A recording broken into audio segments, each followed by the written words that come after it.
Hello everyone, and welcome to Zillaween 2014, the Zillaween. We'll just call it Zillaween 2. Anyway, let's get this month started off with a good old-fashioned game review.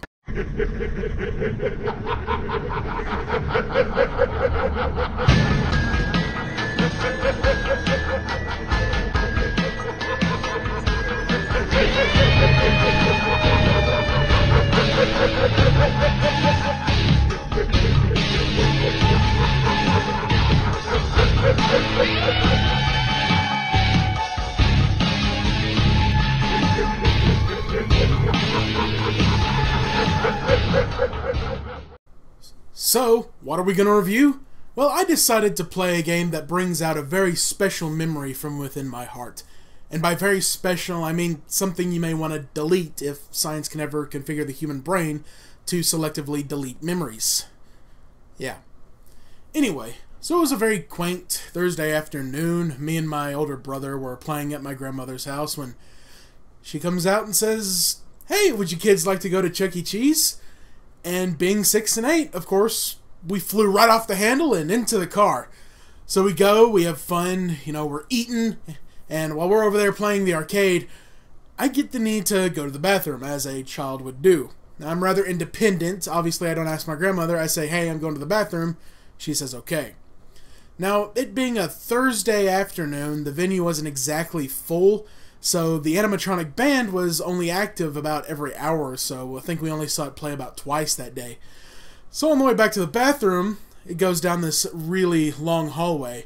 Now on both ends of the hall is the men and the women's bathroom. Now right next to the men's bathroom is another door. And, well, the sign was right between them, so I didn't really know which one to go into. So I decided to pick a door. And it was the wrong door. So I walk in there.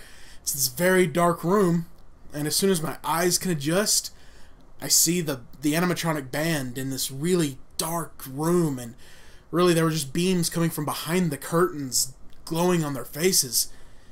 And I'm sitting here freaked out, and I start to back down. And then I look over at Chucky, and all of a sudden he twitches. And that scares the crap out of me, and I go running back to the arcade, and I don't tell anybody about this, because it just scared me to death, so I just try to get my mind off it to play video games. So that's why when I hear about Five Nights at Freddy's being a game about animatronics coming to life and hunting down people, I guess I decided I had to play this one.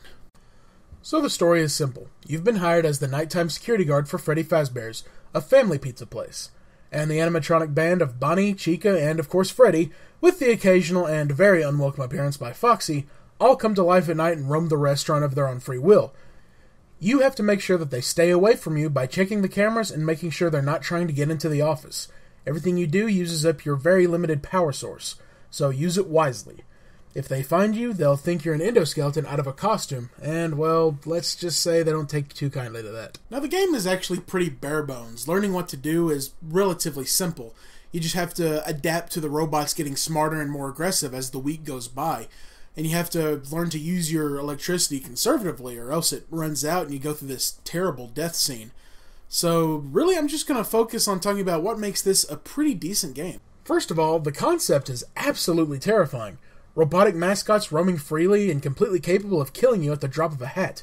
In relation to my story earlier about my experience at Chuck E. Cheese, it's something scary that a pretty good amount of people can probably relate to. In fact, I don't think I know a single person that hasn't in some way gotten a glimpse of an inactive animatronic in one way or another at Chuck E.'s. The dead, lifeless eyes tend to cause severe discomfort. Planted in the back of your head is the fear of this dead-looking thing suddenly coming to life, and this game knows exactly how to handle that fear. I've actually had a bit of trouble with robots of myself lately. As you may notice, I'm in a different location for the time being, and I sort of had to move at the drop of a hat. So the only thing I could figure to do to get help was reprogram the Dino Man outfit from my Mayhem review to help me move, and, well, now he just...